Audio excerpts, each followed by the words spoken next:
നമ്മൾ മലയാളികൾക്ക് ബീഫിൻ്റെ പല വെറൈറ്റീസ് ഭയങ്കര ഇഷ്ടമാണ്. ബീഫ് ഉലർത്തി വെച്ചിരിക്കുന്ന തേങ്ങാക്കൊത്തൊക്കെ ആയിട്ട് ചോറിൻ്റെ കൂടെ കഴിക്കാനാണെങ്കിലും ബീഫ് കറി കൂട്ടി പൊറോട്ട കഴിക്കാനാണെങ്കിലും നമുക്ക് ഭയങ്കര ഇഷ്ടമാണ്. ഒത്തിരി പേര് എന്നോട് ചോദിക്കാറുണ്ട്, എബിൻ ചേട്ടൻ്റെ ബീഫിൻ്റെ അലർജി അല്ലായിരുന്നോ, അത് മാറിയോ? നമ്മൾ ബീഫിൻ്റെ ഇഷ്ടംപോലെ വീഡിയോസ് ഇടയ്ക്ക് ചെയ്തിരുന്നു. അതെ, ബീഫിൻ്റെ 2 കഷ്ണങ്ങൾ നമുക്കിങ്ങനെ എടുക്കാം. അതിൻ്റെ കൂടെ തന്നെ ഒരു സ്വല്പം സവോളയും കൂടെ എടുത്ത് പതുക്കെ തിരക്ക് വന്ന് തുടങ്ങി കേട്ടോ, ആൾക്കാരൊക്കെ വന്ന് തുടങ്ങി. ഏതായാലും നമ്മൾ ബീഫിലേക്ക് പോകാം. അതിനകത്ത് 1-2 എണ്ണത്തിനകത്ത് ഞാൻ പറയുകയും ചെയ്തിരുന്നു, ബീഫിൻ്റെ അലർജിയാണ്, ഞാൻ മരുന്ന് കഴിക്കുന്നുണ്ട്, ഹോമിയോ മരുന്ന് കഴിക്കുന്നുണ്ട്. അപ്പം ചെറുതായിട്ട് നമ്മൾ രുചി ഒന്ന് നോക്കാനായിട്ട് വീഡിയോസിൽ കൊണ്ടുവരുന്നുണ്ട്. സ്ഥിരമായിട്ട് ബീഫ് കഴിക്കാൻ പറ്റിയല്ല, വല്ലപ്പോഴും ഒന്ന് ഒരു 10-20 വീഡിയോ ചെയ്യുന്നതിൻ്റെ ഇടയ്ക്ക് ഒരു വീഡിയോ നമ്മൾ ചെയ്യാറുണ്ട്. ഇന്ന് നമ്മൾ വീഡിയോ ചെയ്യുന്നത് എനിക്ക് ഏറ്റവും ഇഷ്ടപ്പെട്ട 7 ബീഫ് രുചിയിടങ്ങളാണ് നമ്മുടെ കേരളത്തിലെ. കണ്ടുനോക്ക്.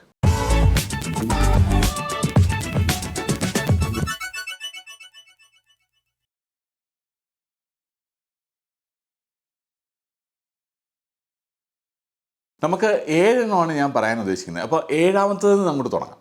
7ാമത്തേതെന്ന് പറയുന്നത് ധർമ്മേട്ടൻ്റെ ഉള്ളിവടയും ബീഫുമാണ്. ശരിക്കും പറഞ്ഞാൽ തൃശ്ശൂർ ജില്ലയിലാണിത്. ഞാനും ജാഫറും അഭിലാഷും നിഷാദാണ് ഈ സ്ഥലം പരിചയപ്പെടുത്തുന്നത്. തൃശ്ശൂരുകാരൻ നിഷാദ് നമ്മളെയും കൊണ്ട് അവിടെ പോകുമായിരുന്നു. ഒരു പഴയ റെസ്റ്റോറൻറ്റ്, ചെറിയൊരു റെസ്റ്റോറൻ്റാണ്. പക്ഷേ ആ പഴയ രീതിയിൽ വിറകടുപ്പിൽ തന്നെ ബീഫ് റെഡിയാക്കി വെക്കുന്നു. ബീഫ് റെഡിയാക്കുന്ന കാഴ്ചകളും കണ്ടു. ബീഫും പൊറോട്ടയാണ് ശരിക്കും കോമ്പിനേഷൻ. പക്ഷേ ബീഫും ഉള്ളിവടയും കൂടെ ആയപ്പോഴും അതിനൊരു പ്രത്യേക ടേസ്റ്റ് ആയിരുന്നു. ഞങ്ങൾക്ക് എല്ലാവർക്കും തന്നെ ഇഷ്ടപ്പെട്ട ഒരു രുചിയായിരുന്നു. തനി നാട്ടുംപുറം രുചി എന്ന് പറയാവുന്നതാണ്.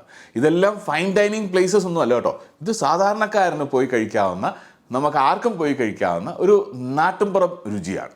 ഇപ്പോൾ അവിടെ ധർമ്മേട്ടൻ തന്നെയാണ് പാചകം എല്ലാം ചെയ്യുന്നത്. ഇപ്പോൾ പാചകത്തിൻ്റെ കാഴ്ചകൾ കണ്ടു, വലിയൊരു ഉരുളിയിൽ ബീഫൊക്കെ റെഡിയാക്കുന്ന കാഴ്ചകൾ കണ്ടു.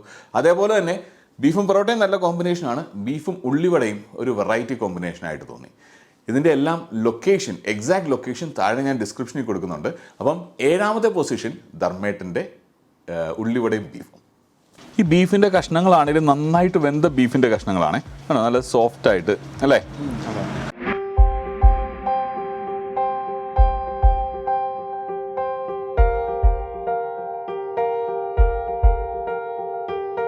ഇനിയിപ്പോൾ 6ാമത്തേതിന് നമുക്ക് വയനാട്ടിലേക്ക് പോകാം.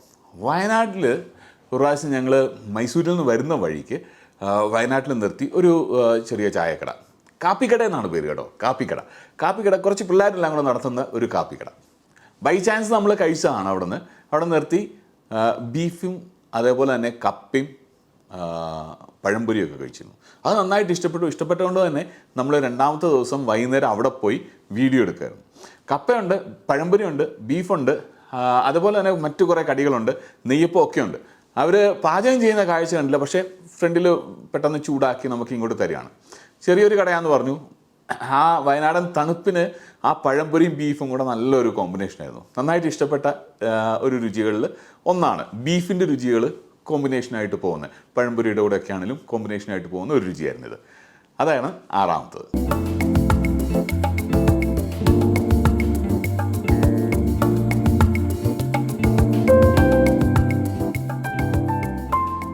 ഇനിയിപ്പം 5ാമത്തേതെന്ന് പറയുന്നത് നമ്മുടെ ഒരു ഫുഡ് ആൻഡ് ട്രാവൽ ഫ്രണ്ട്, പുള്ളിക്കാരൻ നമ്മളെയും കൊണ്ട് വൈക്കത്ത് പോയി പരിചയപ്പെടുത്തിയ ഒരു കടയാണ്. അതും ഈ പറഞ്ഞ പോലെ തനി നാട്ടുംപുറം കടയാണ്, ബിജുവേട്ടൻ്റെ കടയെന്ന് പറഞ്ഞു. അവിടെ പോയി നല്ല ചായ, അതേപോലെ തന്നെ പൊറോട്ടയും ബീഫും. അവിടെ പൊറോട്ടയും ബീഫുമാണ് കോമ്പിനേഷൻ. ആ പഴയ രീതിയിലുള്ള ആ ബീഫിൻ്റെ രുചി പഴയ ചായക്കടയിലൊക്കെ ചെന്ന് കഴിയുമ്പോഴത്തേന്, പഴയ കാലത്ത് ചായക്കടയിലൊക്കെ ചെന്ന് കഴിയുമ്പോഴത്തേന് ഇച്ചിരി ചാറും ആ ബീഫും, ആ ചാറിനൊരു പ്രത്യേക രുചിയും, ആ ചാറിൻ്റെ കൂടെ ബീഫ് കഴിക്കാനായിട്ട് ഒരു പ്രത്യേക രസമാണ്. അങ്ങനെയാണ് ഞങ്ങൾ വൈക്കത്ത് ബിജുവേട്ടൻ്റെ കടയിലെ ബീഫ് 5ാമത്തെ പൊസിഷനിലേക്ക് ഞാൻ അങ്ങ് എടുത്തിടുക. ഒരുമാതിരി നല്ല എരിവുള്ള ബീഫ് കറിയാണ്, പക്ഷേ ആ എരിവ് എന്ന് പറയുന്നതാണ് ഇതിൻ്റെ രുചി, അല്ലേ ഉല്ലാസേ? അതെ, എരിവായി പോയി. അതിൻ്റെ കൂടെ നല്ല ചൂട് ചായ. എനിക്ക് അധികം കടുപ്പില്ലാത്തൊരു ചായ, അതേസമയത്ത് ഉല്ലാസിന് നല്ല കടുപ്പമുള്ള ചായ, നല്ല സ്ട്രോങ് ടീ ആണ് ഉല്ലാസിന് വേണ്ടതെന്ന് പറഞ്ഞു. അപ്പോൾ ഉല്ലാസ് കടുപ്പുള്ള ചായ, ഞാൻ വലിയ കടുപ്പില്ലാത്തൊരു ചായ. ഈ പറയുന്നതൊക്കെ എനിക്ക് ഏറ്റവും ഇഷ്ടപ്പെട്ടതാണ് കേട്ടോ. ഇതിനകത്ത് എന്തുകൊണ്ടാണ് ഇത് ചെയ്യാഞ്ഞത് എന്ന് ചോദിക്കരുത്. കാരണം എനിക്ക് ഏറ്റവും ഇഷ്ടപ്പെട്ടതല്ലേ എനിക്ക് പറയാൻ പറ്റുള്ളൂ. നിങ്ങൾക്ക് ഇഷ്ടപ്പെട്ടത് നിങ്ങൾ താഴെ കമൻറ്റിൽ പറയുക. അത് നിങ്ങളുടെ ഇഷ്ടം. ഇതാണ് ബിജുവേട്ടൻ. ഇദ്ദേഹത്തിൻ്റെ കടയെന്ന് പറയാൻ പറ്റില്ല, വിജയേട്ടൻ്റെ കടയെന്നാണ് സാറിന് പറയുന്നത് അല്ലേ? വിജയേട്ടൻ എന്ന് പറഞ്ഞാൽ ഇദ്ദേഹത്തിൻ്റെ അച്ഛനാണ്. അച്ഛൻ്റെ അമ്മ തുടങ്ങിയ കടയാണ്.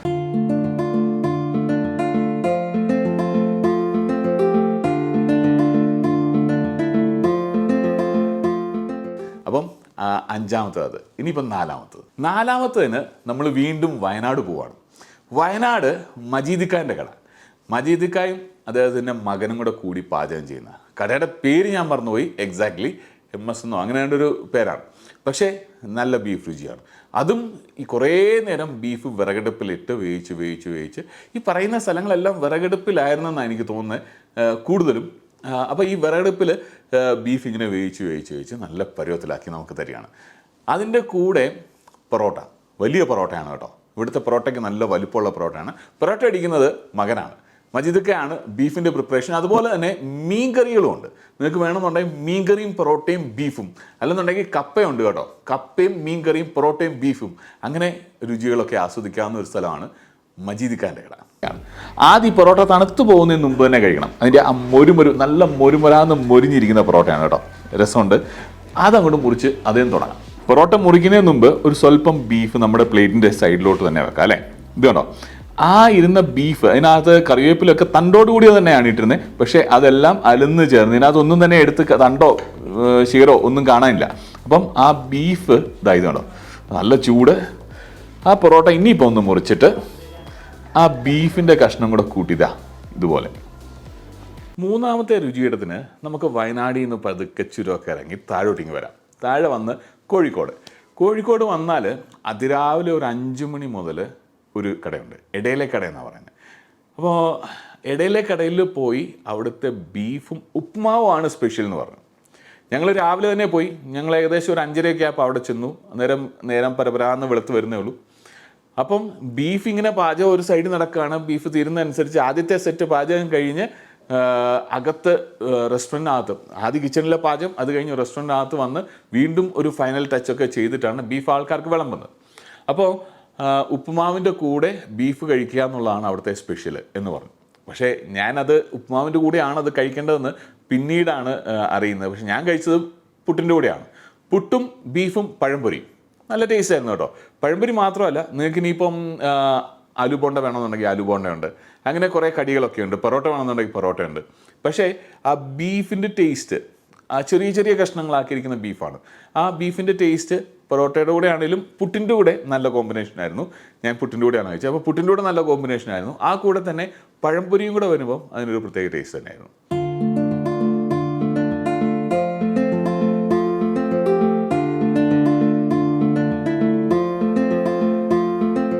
കുരുമുളക് പൊടിയൊക്കെ ചേർത്താണ്.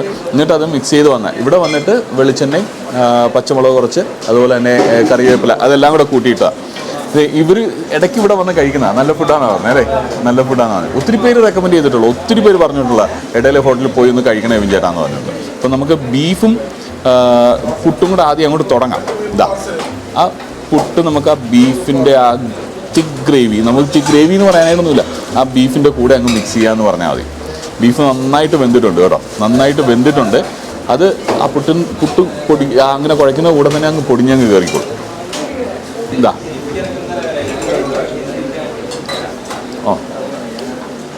ടേസ്റ്റ് പൊളിയാണ് കേട്ടോ.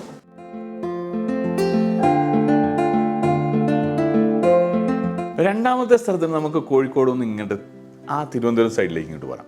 ആലപ്പുഴയൊക്കെ കഴിഞ്ഞ്, കൊച്ചിയൊക്കെ കഴിഞ്ഞ്, ആലപ്പുഴയൊക്കെ കഴിഞ്ഞ് തിരുവനന്തപുരം ഭാഗത്തേക്ക് വരാം. തിരുവനന്തപുരം ഭാഗത്തേക്ക് വന്നു കഴിഞ്ഞാൽ അമ്പലപ്പുഴയിൽ വഹാബ് ഖാൻ്റെ കട. ഒരു 4 പൊറോട്ടയാണോ 5 പൊറോട്ടയാണോ, ചെറിയ പൊറോട്ടയാണ്, ഒത്തിരി വലുതല്ല. 5 ആണോ 4 പൊറോട്ടയാണോ എന്ന് ഞാൻ ഓർക്കുന്നില്ല. പൊറോട്ടയും ബീഫിൻ്റെ അധികം ക്വാണ്ടിറ്റിയില്ല കറിക്ക്, എന്നാലും ആ ബീഫിൻ്റെ കറിയുടെ രുചി നല്ലതായിരുന്നു. അന്നേരം എനിക്ക് അലർജി നല്ലതായിട്ടുള്ള സമയമായിരുന്നുകൊണ്ട് ഞാൻ ബീഫ് ഒരു സ്വല്പം രുചിച്ച് നോക്കാനും വേണ്ടി എടുത്തോളൂ. രുചി നോക്കാനും വേണ്ടിയാണ് ചോദിച്ചത്. അവരപ്പം കുറച്ചേറെ തന്നു, അങ്ങനെ ഏറെ കഴിക്കുകയും ചെയ്തു കേട്ടോ. അപ്പോൾ ആ മുട്ടക്കറിയായിരുന്നു ഞാൻ ആദ്യം കഴിച്ചു തുടങ്ങി. പക്ഷേ ബീഫിൻ്റെ ആ രുചിയും പൊറോട്ടയും സൂപ്പറായിരുന്നു കേട്ടോ അവിടുത്തെ.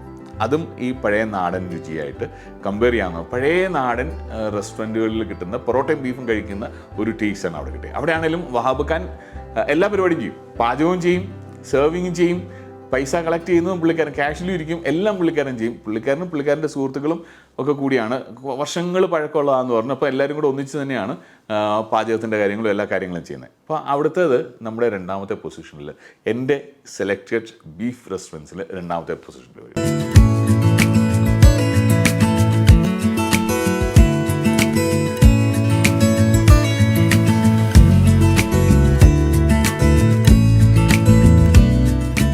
ഇവിടെ വന്ന് കഴിക്കുന്നവർ 4 പൊറോട്ടയും ഇറച്ചിയും കഴിക്കുന്നവർ നല്ല തൃപ്തിയായിട്ട് ടാറ്റയും തന്നാ പോകുന്നത്.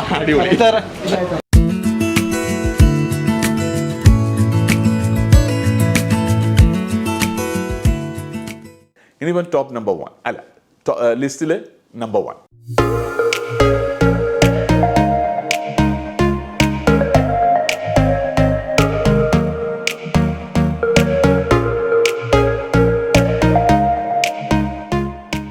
ചെറിയൊരു റെസ്റ്റോറൻ്റ് ആണ്. നമുക്ക് കയറി വരികയാണെന്നുണ്ടെങ്കിൽ നല്ല അടിപൊളി ചെറിയ ചെറിയ പൊറോട്ടകൾ, നല്ല ചൂട് പൊറോട്ട, ഇപ്പം ചുട്ടെടുത്ത പൊറോട്ടയും നല്ല ചൂട് ബീഫിൻ്റെ കറി. ഒന്നാമത്തെ റെസ്റ്റോറൻറ്റ് പറയാനായിട്ട് നമുക്ക് നേരെ തിരുവനന്തപുരത്തിന് പോകാം. തിരുവനന്തപുരത്ത് കരമനയിൽ ഒരു ചെറിയ റെസ്റ്റോറൻറ്റ്. ചെറുതെന്ന് പറഞ്ഞാൽ ഈ പറഞ്ഞ കൂട്ടത്തിൽ ഏറ്റവും ചെറുത് ഒരു പക്ഷേ ഈ റെസ്റ്റോറൻ്റ് ആയിരിക്കും. അവിടെ രാവിലെ 5 മണി മുതൽ തന്നെ ബീഫ് റെഡിയാണ്. പക്ഷേ കോവിഡിൻ്റെ സമയമൊക്കെ ആയപ്പം 6 മണി മുതൽ എന്നുള്ള രീതിയിലാക്കിയിരുന്നു. ഇപ്പം വീണ്ടും 5 ആക്കി കാണും, അറിയില്ല. പക്ഷേ ഈവൻ 5 മണിക്കും ഭയങ്കര തിരക്കാണ്. ആൾക്കാർ പാഴ്സലായി വാങ്ങിക്കൊണ്ട് പോകാനായിട്ട് നിൽക്കുകയാണ്. ബീഫും പൊറോട്ടയും, അതിൻ്റെ കൂടെ നല്ല ലൈം ടീ ആണോ അതോ മിൻറ്റ് ടീ ആണെന്ന് തോന്നുന്നു കേട്ടോ, മിൻറ്റൊക്കെ ഇട്ടാന്ന് തോന്നുന്നു, ഞാൻ ഓർക്കുന്നില്ല എക്സാക്ട്ലി. പക്ഷേ ലൈമും മിൻറ്റും ഒക്കെ കൂടിയാണ്. ശരിക്കും ബീഫിന് നല്ല എരിവുള്ള ബീഫാണ്. ആ എരിവുള്ള ബീഫും പൊറോട്ടയും ഭയങ്കര കോമ്പിനേഷനാണ്. എനിക്ക് ഏറ്റവും ഇഷ്ടപ്പെട്ട, ഇതുവരെ കഴിച്ചതിൽ ഏറ്റവും ഇഷ്ടപ്പെട്ട ബീഫ് രുചി കിട്ടിയ റെസ്റ്റോറൻറ്റ് ഇതായിരുന്നു, കരമനയിൽ ഗുഡ് മോർണിംഗ് ഹോട്ടൽ. നേരത്തെ ഞാൻ പല വീഡിയോയിൽ പറഞ്ഞിട്ടുണ്ടാവും, ഇപ്പോഴും പറയുന്നത് തന്നെയാണ്. കരമന ഗുഡ് മോർണിംഗ് ഹോട്ടലിലെ ബീഫും പൊറോട്ടയാണ് എനിക്ക് ഏറ്റവും ഇഷ്ടപ്പെട്ടത്. എൻ്റെ കൂടെ വിഷ്ണു ഉണ്ടായിരുന്നു ആ യാത്രയിൽ. അപ്പം വിഷ്ണു ഇത് കഴിച്ചിട്ട് എരിവ് കാരണം വിയർത്ത് പോയ ഒരു ദിവസമാണ്. അത് കഴിഞ്ഞിട്ട് ആ ചൂട് മിൻറ്റ് ടീയും കൂടെ കുടിച്ചു കഴിയുമ്പോഴല്ലോ ഒരു പ്രത്യേക സന്തോഷം തന്നെയാണ്. ആദ്യം മസാല ഉണ്ടല്ലോ, വലിയൊരു ചീനിച്ചട്ടിയിൽ അത് റെഡിയാക്കി വെക്കും. അത് കഴിഞ്ഞിട്ട് അപ്പുറത്ത് ബീഫ് വേവിച്ച് ആ വെന്ത ബീഫിനെ ഇതിനകത്തോട്ട് കൂട്ടി മിക്സ് ചെയ്യാണ്. നല്ല ചുവന്ന ആ മസാലയിൽ നന്നായിട്ട് ആ വേവിച്ചെടുത്ത ബീഫിനെ അങ്ങോട്ട് മിക്സ് ചെയ്ത് അതൊന്നുകൂടെ ഒന്ന് റെഡിയാക്കി എടുക്കും. വിറകടുപ്പിലാണ് പ്രിപ്പറേഷൻ എല്ലാം തന്നെ. അതാണ് ഇവിടുത്തെ ഏറ്റവും വലിയ പ്രത്യേകത. വിറകടുപ്പിൽ പ്രിപ്പയർ ചെയ്ത ബീഫും പൊറോട്ടയും അടിപൊളിയായിട്ട് എൻജോയ് ചെയ്ത് കഴിച്ചു പോവാം.